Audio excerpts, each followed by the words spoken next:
I found the official printed briefing from the Defence Department the other day. Oh, yes. And I read it. So talk to me about the word raid.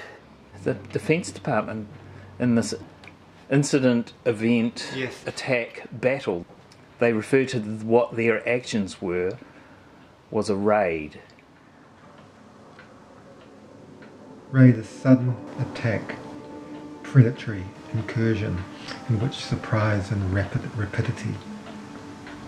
Sudden attack made by military party.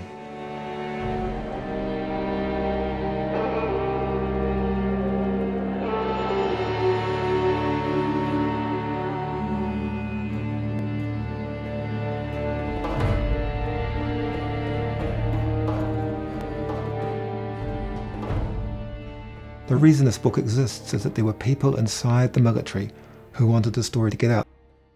I was approached by an unhappy man who said it had been eating away at him for years being involved in this operation which had killed and hurt civilians. And on our very first meeting he told me the name of the operation, Operation Burnham, and basically most of the story on my very first meeting, and then we met more people and more people who told us more of the story. The book is based in the mountains of Afghanistan, where the New Zealand military had been based for several lucky years with no one being hurt, when suddenly the first New Zealander died in combat. The SAS made the same terrible mistake that so many other countries do in a war like that, which is that they get in the mood of revenge. They get in the mood of utu, as you might call it, and they go in there to sort out the baddies, and unfortunately in this case, the baddies were children and their parents. And that's why there was such a terrible catastrophe. So the first New Zealander died, attacked in a roadside bomb. There was a frantic search to find out the names of the fighters who'd done it, which they successfully did in a very short time. And then it was handed to the SAS, who were based in Kabul, in the capital city in Afghanistan, to plan a raid to try to kill or capture those people. They knew they were doing something really big, and so the SAS didn't want to take total responsibility for this. And first of all, they referred it to the Chief of Defence Force and then to the Minister of Defence. And both of those thought it should go higher still. And so on a day before the raid, a phone call was made from Kabul through to the Prime Minister, John Key, where he had explained to him what was planned and was he prepared to give the green light for this retaliation raid. And John Key did that. So he was the one who made the decision to go ahead.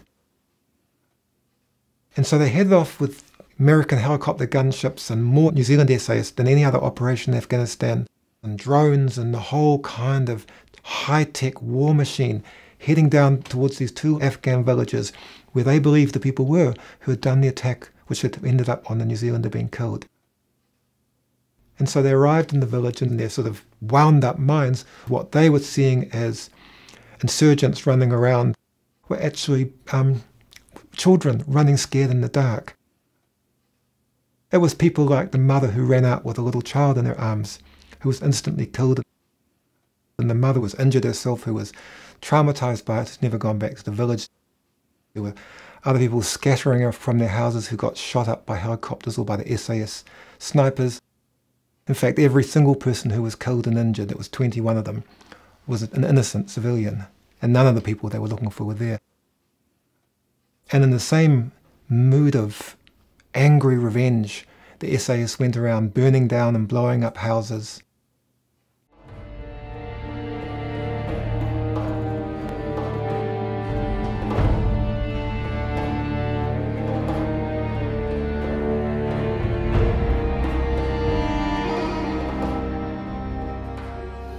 While they soon were realised that they hadn't found who they were looking for, they gave no aid to the people who were lying bleeding and in some cases still dying around them. They just headed off out of the valley. Later they would do more things like that, where they attacked a village where they thought they would find the insurgents.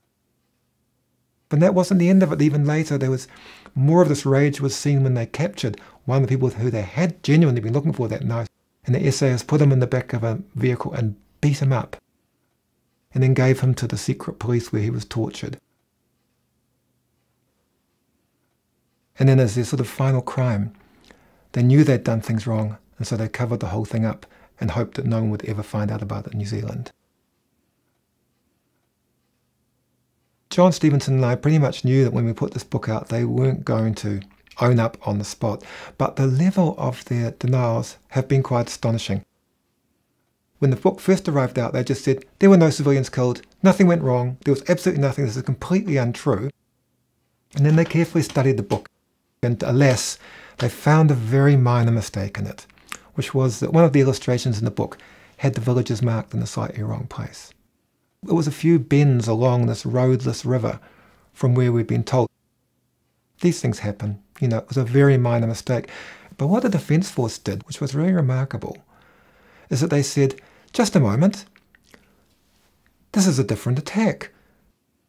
They're not talking about the Operation Burnham on the 22nd of August 2010 in this place. They're talking about a different Operation Burnham, which happened on the 22nd of August 2010 in a different place.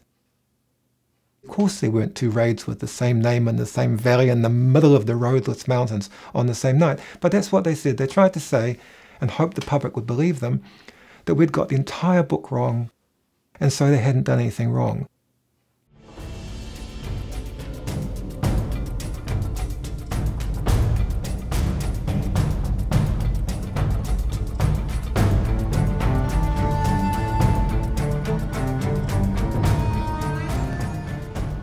Bill English indeed said that he had been shown footage taken from helicopters which showed that they had only killed insurgents there.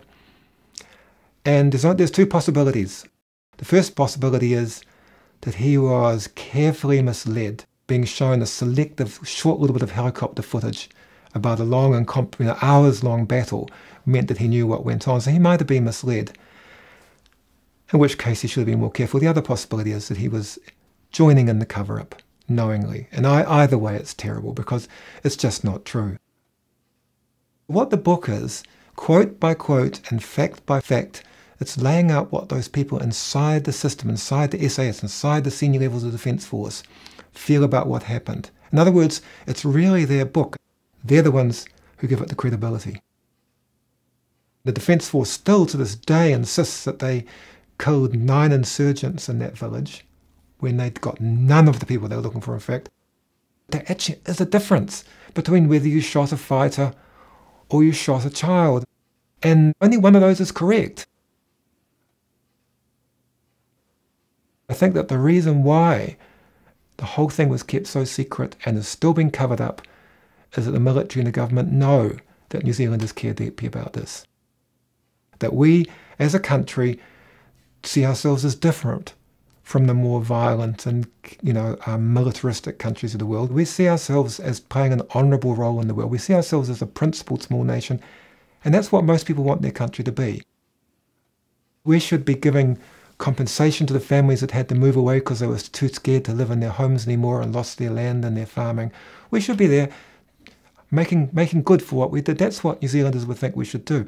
But the other thing we should be doing is that we should be saying what we did wrong. Because when you say you've done something wrong, then actually you're trying to stop it happening again. Look, I sat there at my desk. I had the New Zealand Defence Force Code of Conduct beside me as I wrote. And step by step we were ticking off all the things that they promised to do in war that they didn't do on that occasion. And it's bigger than just their own Code of Conduct, because there are things like the Geneva Conventions. There are international war crimes laws and humanitarian and international laws. We've signed these commitments that we won't abuse prisoners or harm civilians or carelessly work in civilian areas or destroy property without good military purpose. So New Zealand wasn't just they weren't just acting badly in the field, they were breaking international law, it seems. And when it's something as serious as that, when it's actually in the realm of war crimes, they're dreaming if they think they can just close it down. Because war crimes don't go away. The most important thing when there has been an event like this is that it doesn't just get forgotten and disappear, because then nothing will be done. And so there's a whole series of things coming up over the next while which are going to make sure it stays in people's minds. For a start, we're being approached, John Stevenson and I are being approached by people in the military who aren't happy, who watched the cover-up, who knew it was lies, and who are giving us more information. And in fact, what we're finding out is that what went on in these events, what went on that horrible night in particular, isn't the worst of it, that there's more to come yet. There's a strong likelihood that there's court action coming on behalf of the villagers. There's already talk of action in the Committee Against Torture. There may be other overseas action. And the most important thing actually that someone can do is to read about it.